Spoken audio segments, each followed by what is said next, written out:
Le livre des Juges, chapitre 13.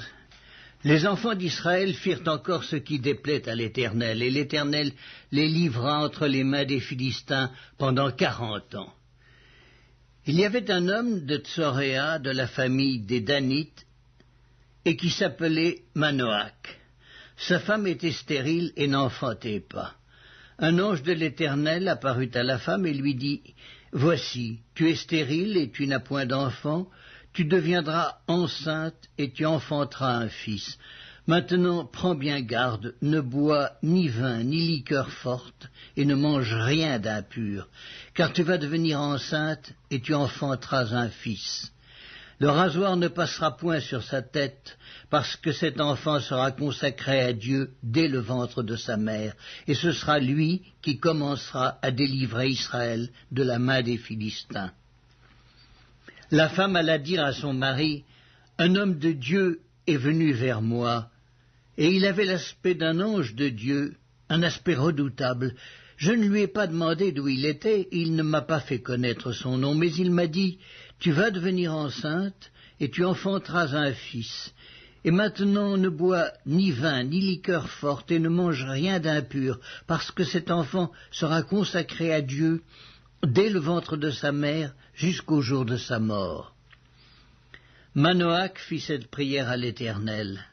« Ah, Seigneur, que l'homme de Dieu que tu as envoyé vienne encore vers nous et qu'il nous enseigne ce que nous devons faire pour l'enfant qui naîtra. » Dieu exauça la prière de Manoach et l'ange de Dieu vint encore vers la femme.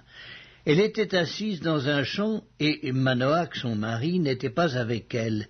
Elle courut promptement donner cette nouvelle à son mari et lui dit « Voici, l'homme qui était venu l'autre jour vers moi m'est apparu. » Manoach se leva, suivit sa femme, alla vers l'homme et lui dit « Est-ce toi qui as parlé à cette femme ?» Il répondit « C'est moi. » Manoach dit « Maintenant, si ta parole s'accomplit, que faudra-t-il observer à l'égard de l'enfant, et qu'y aura-t-il à faire ?»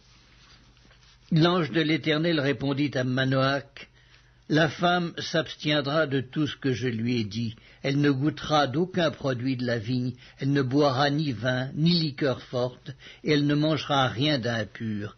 Elle observera tout ce que je lui ai prescrit. » Manoach dit à l'ange de l'Éternel, « Permets-nous de te retenir et de t'apprêter un chevreau. » L'ange de l'Éternel répondit à Manoach, « Quand tu me retiendrais, je ne mangerai pas de ton mets, mais si tu veux faire un holocauste, tu l'offriras à l'Éternel. » Manoach ne savait point que ce fût un ange de l'Éternel, et Manoach dit à l'ange de l'Éternel, « Quel est ton nom, afin que nous te rendions gloire quand ta parole s'accomplira ?»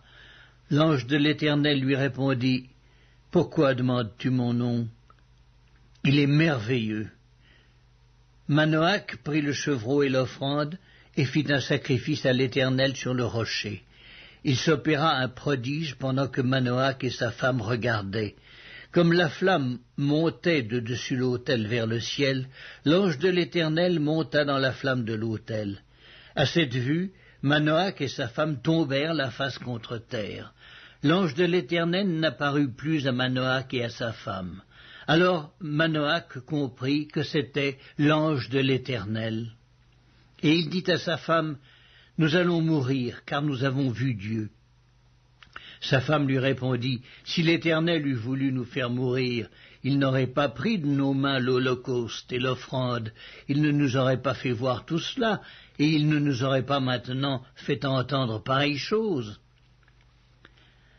La femme enfanta un fils et lui donna le nom de Samson. L'enfant grandit, et l'Éternel le bénit. Et l'esprit de l'Éternel commença à l'agiter à Machanédan, entre Tsoréa et Eshtaol.